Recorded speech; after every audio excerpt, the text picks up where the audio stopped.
Del Evangelio según San Marcos. En aquel tiempo, como la fama de Jesús se había extendido, el rey Herodes oyó hablar de él.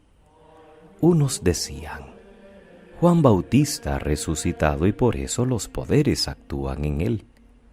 Otros decían: es Elías. Otros: es un profeta como los antiguos. Herodes al oírlo decía: es Juan a quien yo decapité, que ha resucitado. Y es que Herodes había mandado prender a Juan y lo había metido en la cárcel encadenado. El motivo era que Herodes se había casado con Herodías, mujer de su hermano Filipo, y Juan le decía que no le era lícito tener la mujer de su hermano. Herodías aborrecía a Juan y quería quitarlo de en medio. No acababa de conseguirlo porque Herodes respetaba a Juan, sabiendo que era un hombre honrado y santo, y lo defendía. Cuando lo escuchaba quedaba desconcertado y lo escuchaba con gusto. La ocasión llegó cuando Herodes, por su cumpleaños, dio un banquete a sus magnates, a sus oficiales y a la gente principal de Galilea. La hija de Herodías entró y danzó, gustando mucho a Herodes y a los convidados. El rey le dijo a la joven: pídeme lo que quieras que te lo doy.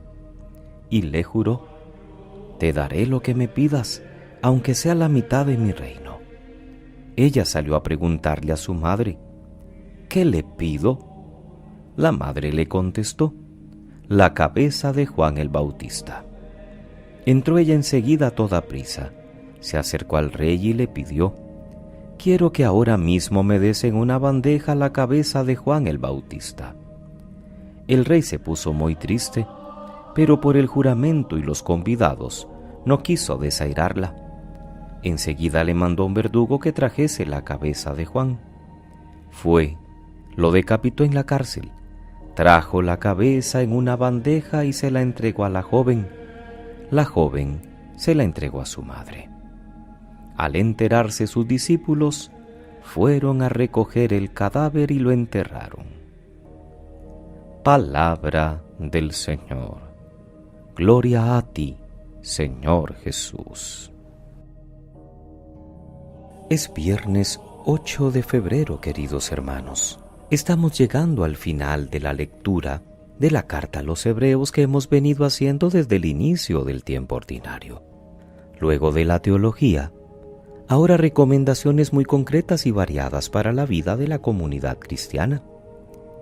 Conservad el amor fraterno, no olvidar la hospitalidad, la motivación del Antiguo Testamento, por supuesto, con el ejemplo de Abraham, que acogió amablemente a aquellos 3 viajeros, que resultaron ser ángeles del Señor o el Señor mismo.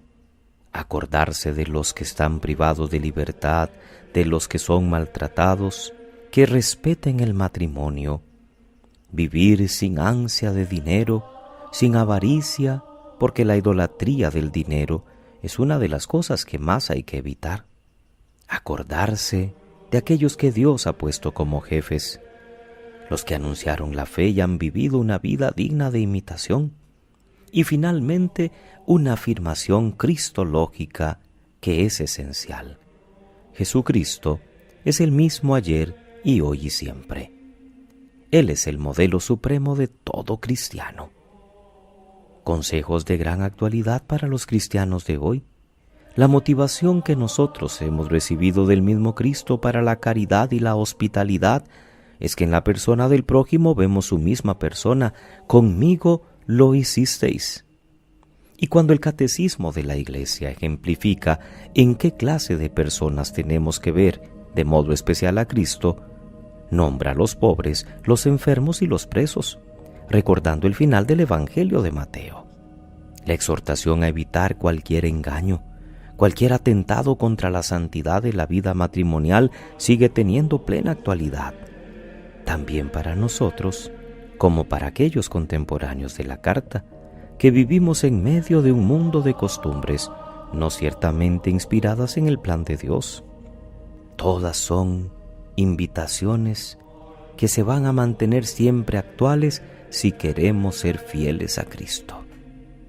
Por eso la carta empieza a dar ya recomendaciones finales para que no nos quedemos en un cristianismo muy elevado, sino que seamos capaces de llevarlo a la cotidianidad.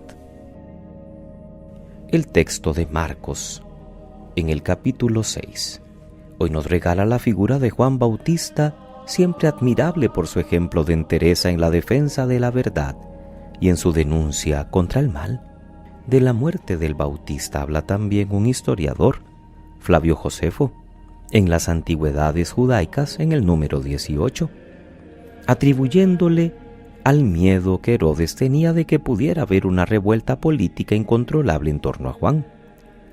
Marcos nos presenta un motivo más concreto, la venganza de una mujer despechada, porque no quería escuchar la predicación de Juan, que le decía a Herodes que no le estaba permitido vivir con la mujer de su hermano.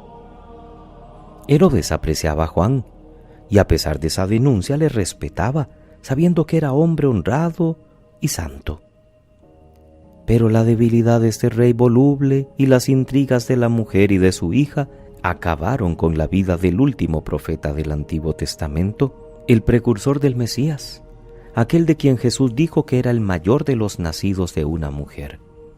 Como Elías había sido perseguido por Ahab, rey débil, instigado por su mujer Jezabel, ahora Herodes débil se convierte en instrumento de la venganza de Herodías, su mujer. Aprendamos, sobre todo de Juan, su resiedumbre de carácter y la coherencia de su vida con lo que predicaba. El Bautista había ido siempre con la verdad por delante, en su predicación al pueblo, a los fariseos y a los publicanos. Ahora está en la cárcel por lo mismo. Preparó los caminos del Mesías, predicó incansablemente la conversión y mostró claramente al Mesías cuando apareció. Por supuesto que no usurpó en ningún momento el papel que no le correspondía. Él tiene que crecer y yo disminuir, había dicho. Cuando fue el caso, denunció con intrepidez el mal, cosa que cuando afecta a personas poderosas suele tener fatales consecuencias. Un falso profeta que dice lo que halaga los oídos de las personas tiene asegurada su vida. Un verdadero profeta, los del Antiguo Testamento, el Bautista y el mismo Jesús, o los apóstoles después de la Pascua. Lo que tienen asegurada es la persecución y frecuentemente la muerte. Tanto si su palabra profética apunta a la justicia social como a la ética de las costumbres. ¿Cuántos mártires sigue habiendo en la historia? Y también nosotros tenemos que estar dispuestos a llegar hasta las últimas consecuencias. Pidámosle al Señor que nunca nos cansemos de predicar con valentía y sobre todo de llevar una vida coherente para que aquello que predicamos sea lo que vivimos. Que pasen muy feliz viernes, queridos hermanos. Que Dios les bendiga.